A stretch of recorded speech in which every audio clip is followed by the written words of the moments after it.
தமிழக வெற்றிக் கழக தலைவர் விஜய்க்கு தற்போதைய சூழலில் பதவி பிரமாணம் செய்து வைக்க ஆளுநர் அர்லேக்கர் மறுத்துவிட்டதாக தகவல் வெளியாகியிருக்கிறது. விஜய்க்கு அளிக்கப்பட்ட உயர் பாதுகாப்பு வாபஸ் பெறப்பட்டிருக்கிறதா என்ற கேள்வி எழுந்திருக்கிறது. தலைமைச் செயலகம் நோக்கி சிறப்பு பாதுகாப்பு வாகனங்கள் வரும் காட்சியையும் பார்க்கிறோம்.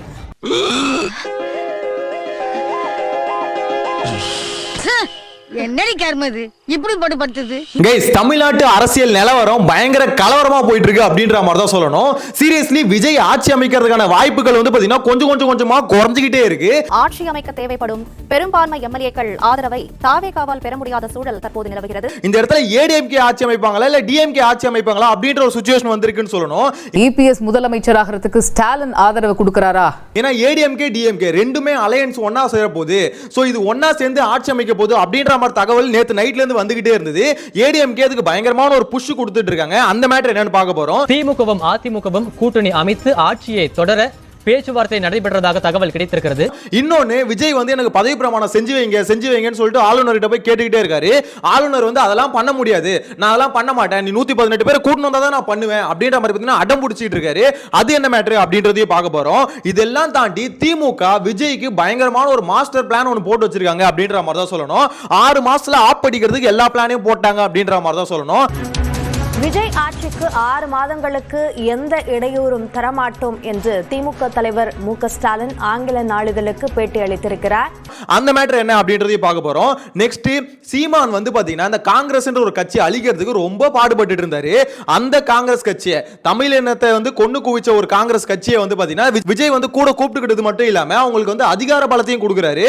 நம்ம தொப்புள் கொடி உறவுகளான ஈழத் தமிழர்கள், அவங்க இலங்கையில இருந்தாலும் உலகத்துல எந்த மூலையில இருந்தாலும் தாய் பாசம் காட்டின தலைவனை இழந்து தவிக்கிற அவங்களுக்காகவும் குரல் கொடுக்கிறது, அவங்களுக்காகவும் நிக்கிறது நம்மளோட கடமை இல்லையா? உனக்கு ஊசி போட்டது அவர் தாண்டா.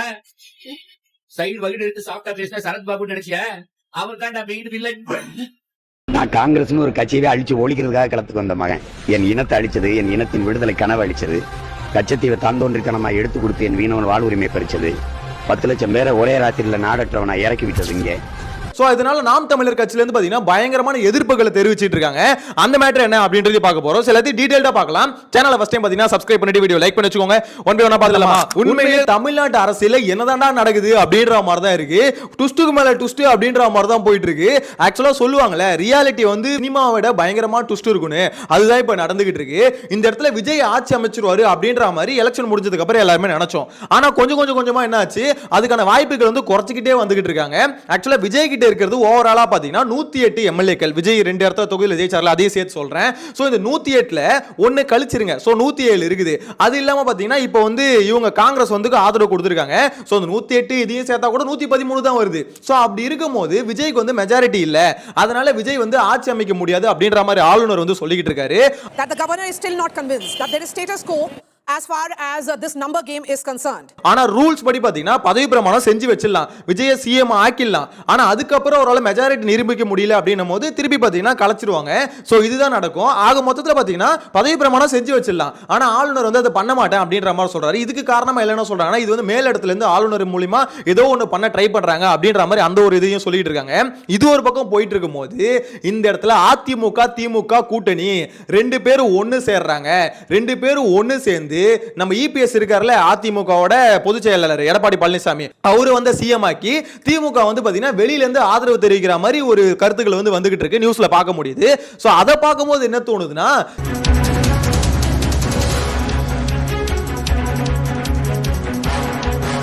என்னடா இது பயங்கரமான ட்விஸ்டா இருக்கு அப்படின்ற மாதிரி தான் நேத்து நைட்டே இருந்தது. இப்போ அதை பார்க்கும்போது இன்னும் ஆணித்தரமா தெரியுது. ஏன்னா எடப்பாடி பழனிசாமி சைடுல இருந்து ஆட்சி அமைக்கிறதுக்கு ரொம்ப மும்முரமா இருக்காரு. சோ அவங்களோட எம்எல்ஏக்கள் எல்லாம் பாத்தீங்கன்னா பாண்டிச்சேரியில ஒரு ரெசார்ட் எடுத்து தங்க வச்சிட்டு இருக்காங்க. புதுச்சேரி அரியாங்குப்பத்தில் உள்ள சொகுசு விடுதியில் அதிமுக எம்எல்ஏக்கள் அனைவரும் தங்க வைக்கப்பட்டுள்ளதாக தெரிவிக்கப்பட்டிருக்கிறது. சோ இவர் வந்து பாத்தீங்கன்னா தீவிரமா இருக்காரு, ஆட்சி அமைச்சிடலாம், திமுக ஆதரவு கொடுத்தா நம்ம ஆட்சி அமைச்சிடலாம் அப்படின்ற மாதிரி ரொம்ப தீவிரமா இருக்காரு. அதை பார்க்கும்போது ஒருவேளை நடந்துருமோ அப்படின்ற மாதிரி இருக்கு. ஏன் பாத்தீங்கன்னா விஜய்க்கு கொடுத்திருந்தாங்கன்னா ஒரு பாதுகாப்பு பிளஸ் அந்த வாகனங்கள்ல கார்ல அந்த சிஎம் கொடுக்க வேண்டிய அந்த கார் எல்லாமே பாத்தீங்கன்னா ஒரு கூடயே போயிட்டு வந்துட்டு இருந்ததுல, அது எல்லாமே நேத்து நைட்டே வாபஸ் வாங்கிட்டாங்க. அது மட்டும் இல்லாம அந்த மெட்டல் டிடெக்டர் எல்லாம் பாத்தீங்கன்னா விஜய் வீட்ல வச்சிருந்தாங்க, அதையும் பாத்தீங்கன்னா தூக்கிட்டாங்க இன்னைக்கு. தாவேகா தலைவர் விஜயின் நீலாங்கரை வீட்டில் பாதுகாப்பு பணிகளுக்காக வைத்திருந்த மெட்டல் டிடெக்டர்களை போலீசார் அகற்றி எடுத்து சென்றிருக்கிறார்கள். அது எல்லாத்தையும் பார்க்கும்போது என்னடா கையில குடுக்குற மாதிரி கொடுத்து எல்லாத்தையும் புடிங்கிட்டீங்க அப்படின்ற மாதிரி தான் இருக்கு. யோசிச்சு பாருங்களேன், அந்த மனுஷனை கிட்டத்தட்ட 2 நாளா சிஎம்மாவே ஆக்கி ஒரு மாதிரி சிஎம்மாவே வாழ வச்சுட்டாங்க. வாழ வச்சுட்டு திடீர்னு பாத்தீங்கன்னா புடிங்கிட்டானுங்க. இதெல்லாம் ரொம்ப அநியாயம்டா அப்படின்ற மாதிரி தான் சொல்ல தோணுது. ஏன்னு பாத்தீங்கன்னா முதல்ல ஒண்ணு கொடுக்காம இருந்திருக்கணும். இப்போ என்னன்னா மேல் மட்டத்தில் இருக்காங்கல்ல, அவங்களே பயங்கரமான கன்ஃபியூஷன்ல இருக்காங்க. விஜய் சிஎம்மா இல்ல எடப்பாடி பழனிசாமி சிஎம் ஆக போறாரா, யாருக்கு நம்ம பாதுகாப்பு கொடுக்கிறது, யாருக்கு இந்த காரெல்லாம் அமுச்சு வைக்கிறது அப்படின்ற மாதிரி ரொம்ப கன்ஃபியூஷன் ஆகி இப்போதைக்கு நாங்கள் யாருக்குமே அனுப்பலப்பா, ஒரு வழியா நீங்களே முடிவு பண்ணிட்டு வாங்க, உங்க சண்டைகளாம் முடிச்சுட்டு வந்தா நாங்க அதுக்கப்புறம் அனுப்புறோம் அப்படின்ற மாதிரி முடிவுக்கு வந்துட்டாங்க. ஏன்னா முத நாளே விஜய் வீட்டுக்கு கார் அனுப்புறது, இந்த மெட்டல் டிடெக்டர் எடுத்துட்டு போய் வைக்கிறதுன்னு எல்லாமே தடபடலாம் நடந்து போச்சு. ஒரு மாதிரி அந்த ரோடே பார்த்தீங்கன்னா ஒரு மாதிரி திருவிழா மாதிரி இருந்தது. அதுக்கடுத்து பார்த்தீங்கன்னா கொஞ்சம் கொஞ்சமா ஒரு மாதிரி டல் ஆயிடுச்சு அப்படின்ற மாதிரி தான் சொல்லணும். என்ன இருக்கீங்க இருக்கா இல்லையா? இருக்காடா இல்லையா? அப்ப இருக்கா ஆனா இல்ல இல்லையா ஆனா இருக்கா ரொம்ப விருப்பத்துறீங்க. இந்த இடத்துல நான் என்ன நினைச்சேன்னா ஏடிஎம்கே வந்து டிவிகேக்கு ஆதரவு கொடுக்கும்னு நினைச்சேன். பட் இப்போ வந்து பாத்தீங்கன்னா டோட்டலா கேமே சேஞ்ச் ஆகுது. ஏடிஎம்கே டிஎம்கே ஒன்னு சேர்றாங்க அப்படின்ற மாதிரி சொல்லிட்டு இருக்காங்க. சோ இதை வந்து என்ன சொல்றாங்கன்னா பாருங்களேன், ஏடிஎம்கே டிஎம்கே ஒன்னு சேர்ந்து தளபதிக்கு எதிராக நிக்கிறாங்க, எல்லாரும் தளபதிக்கு அகைன்ஸ்டா நிக்கிறாங்க அப்படின்ற மாதிரி சொல்லிட்டு இருக்காங்க. சில பேர் என்ன சொல்றாங்க, ஏன்பா காங்கிரஸும் டிவிகேவும் சேர்ந்தா அது பிரச்சனை இல்ல, அது வந்து பாத்தீங்கன்னா அகைன்ஸ்டா நிக்கிறது இல்ல, ஏடிஎம்கே டிஎம்கே சேர்றது மட்டும் என்ன அகைன்ஸ்டா நிக்கிறது, அது மட்டும் என்ன குத்தம் அப்படின்ற மாதிரி அந்த பக்கமும் கேட்டுக்கிட்டு இருக்காங்க. ஏன்னா இந்த இடத்துல வந்து பாத்தீங்கன்னா அரசியலை பொறுத்தவரைக்கும் எதுவுமே தப்பு இல்லை அப்படின்ற மாதிரி கொண்டு வந்து விட்டாங்க அப்படின்ற மாதிரி தான் சொல்ல தோணுது.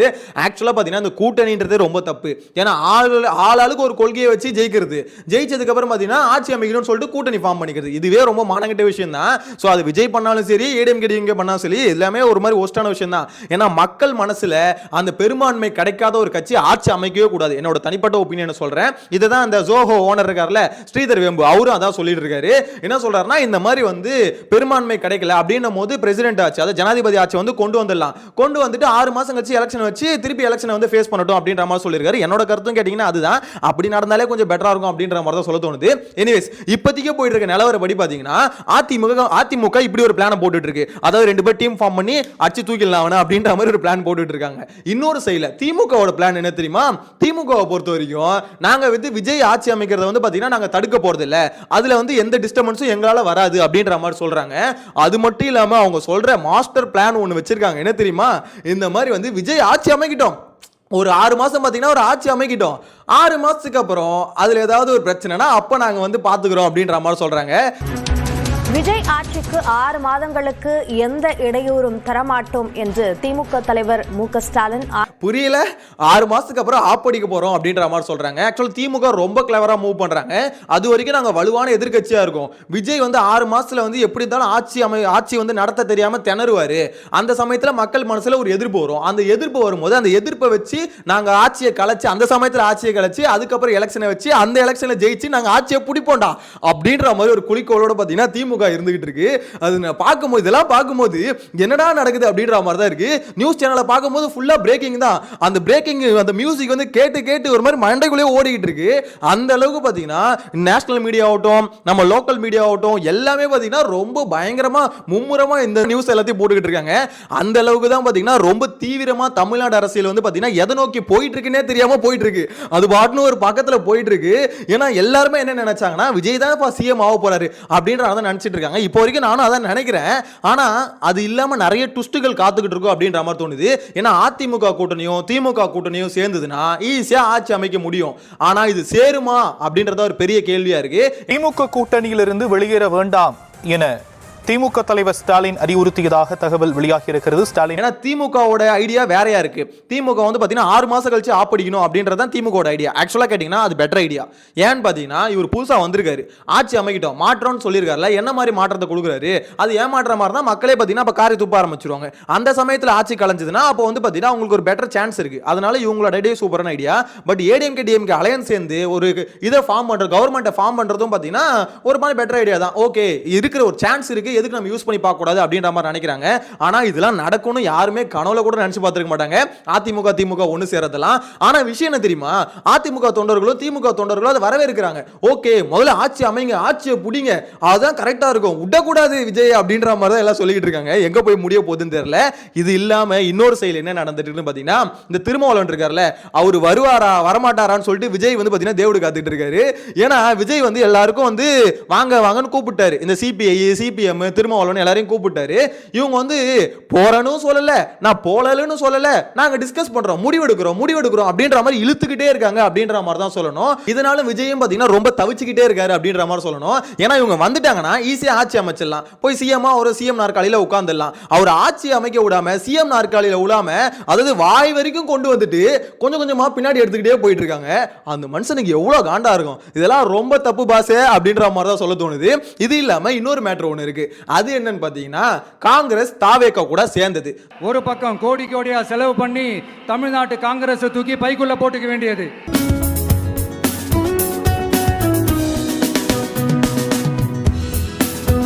ஸோ நான் ஆல்ரெடி சொல்லியிருந்தேன், காங்கிரஸ் தாவேக கூட சேர்ந்ததே முதல்ல தப்பு. ஏன்னா வந்து பார்த்தீங்கன்னா எப்படி சொல்றது, மக்கள் எல்லாம் எதுக்காக ஓட்டு போட்டது, டிவிக்காக தான் ஓட்டு போட்டாங்க. காங்கிரஸ் திமுக இந்த மாதிரி கட்சிகள்லாம் வேணான்னு சொல்லிட்டு மாற்றோம்னு சொல்லிட்டு டிவிகே கிட்ட போனாங்க. எல்லாருமே அதை தானே சொன்னீங்க. ஆனால் டிவிகே தலைவர் என்ன பண்ணாரு, எனக்கு அந்த மாற்றம் நான் கொடுக்குறேன்னு சொல்லிட்டு வந்துட்டு திருப்பி அதே காங்கிரஸ் வந்து கூட்டணி கூப்பிட்டுக்கிறாரு. ஸோ அதுவே பெரிய ஒரு ஏமாற்றம் ஃபர்ஸ்ட் ஆஃப் ஆல். இன்னொன்று, அந்த காங்கிரஸ் கட்சிக்கு அதிகார வலிமையும் கொடுக்குறாரு.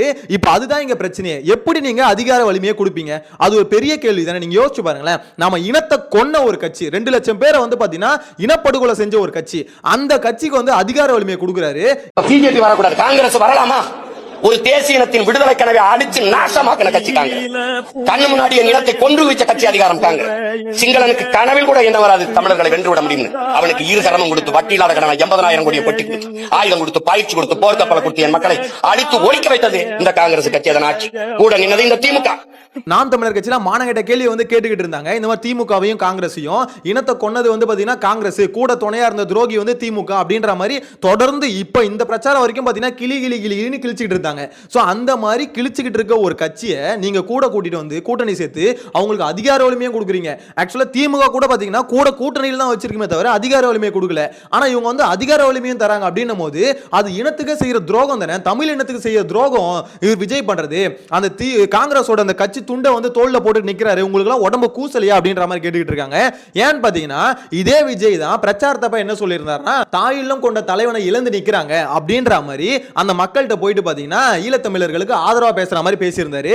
நம்ம தொப்புள் கொடி உறவுகளான ஈழத் தமிழர்கள், அவங்க இலங்கையில இருந்தாலும் உலகத்துல எந்த மூலையில இருந்தாலும் தாய் பாசம் காட்டின தலைவனை இழந்து தவிக்கிற அவங்களுக்காகவும் குரல் கொடுக்கிறது, அவங்களுக்காகவும் நிக்கிறது நம்மளோட கடமை இல்லையா? இப்ப நான் என்ன கேக்குறேன், அதே தாயுள்ளம் கொண்ட தலைவனை கொன்ன கட்சியை தானே கூட வச்சிட்டு இருக்கீங்க. அந்த மாபெரும் தமிழின தலைவனை கொன்ன கட்சியை தானே இப்ப கூட வச்சுக்கிட்டு இருக்கீங்க. இப்போ உங்களுக்கு உறுத்தவே இல்லையா? அதே மாதிரி இதே விஜய் தான் இந்த ஸ்டேட்மெண்ட்டையும் சொன்னாரு, இந்த மாதிரி தமிழ்நாடு காங்கிரஸ் வந்து திமுக விலைக்கு வாங்கி வச்சிருக்கு அப்படின்ற மாதிரி. இப்ப அதே காங்கிரஸ் விஜய் விலைக்கு வாங்கிட்டாரா? ஆக்சுவலா இவர் என்ன சொன்னாரு, விலைக்கு வாங்கி வச்சிருக்கு திமுகனாரு. இப்ப அதே காங்கிரஸ் விஜய் விலைக்கு வாங்கிட்டாரா அப்படின்ற ஒரு கேள்வி இருக்கு. நீங்க யோசிச்சு பாருங்களேன், இஸ்ரேலும் காசாலையும் ஒரு போர் நடக்கும்போது காசால இருக்க மக்களை பார்த்து இங்க இருக்க மக்கள் எல்லாம் ஃபீல் பண்ணீங்களே, சரி என்னடா இப்படி ஒரு இனப்படுகொலையை பண்றாங்க அப்படின்ற மாதிரி. அதை விட 100 மடங்கு மோசமான இனப்படுகொலையை இலங்கையில பண்ணி முடிச்சது இந்த காங்கிரஸ்.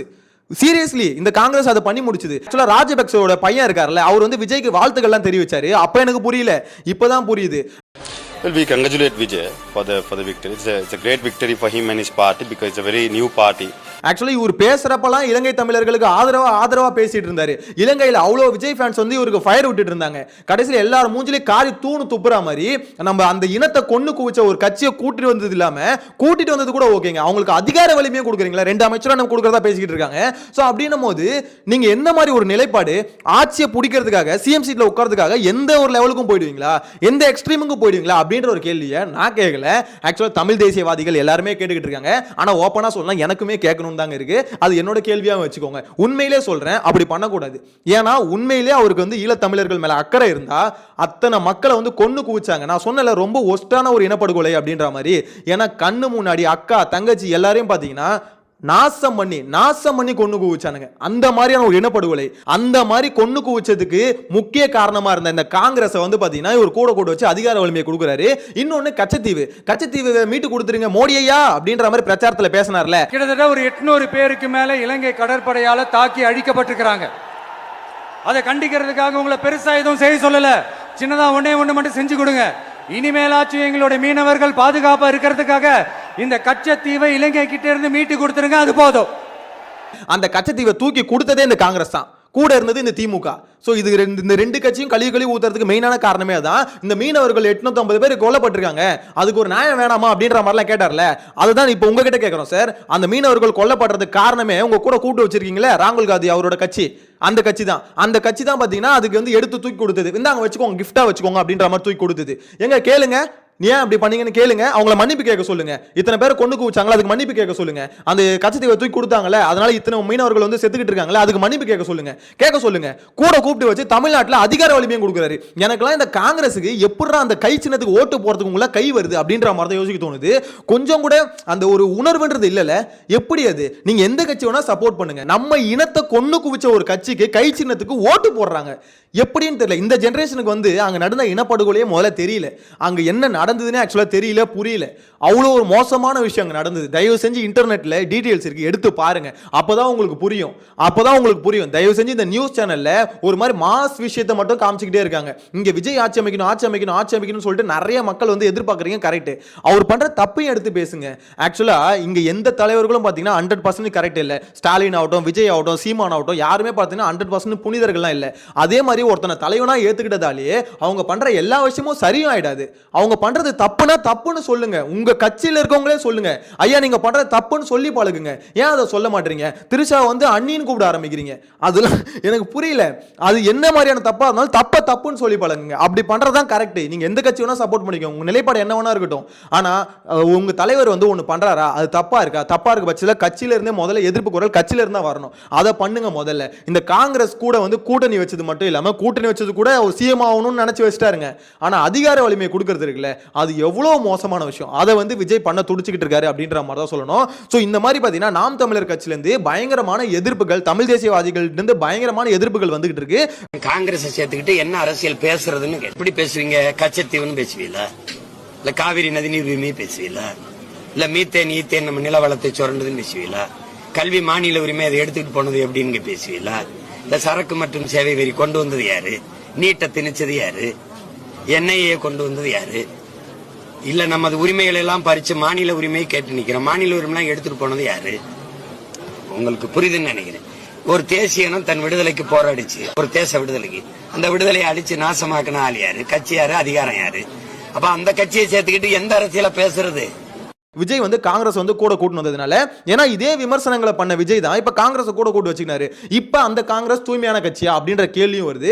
ஆக்சுவலா விஜய் என்ன பண்ணிருக்குன்னு இவங்க எல்லாம் சொல்றாங்கன்னா, அப்படி உங்களுக்கு இவங்க எல்லாரையும் விமர்சனம் பண்ணீங்களா, தூய்மையான கட்சி இல்ல, அந்த கட்சி இல்ல, இந்த கட்சி இல்லன்னு சொல்லிட்டு விமர்சனம் பண்ணீங்களே, அப்படி உண்மையில உங்களுக்கு மெஜாரிட்டி கிடைக்கலனா நீங்க எதுக்கு பெரும்பான்மை நிரூபிக்கிறீங்க?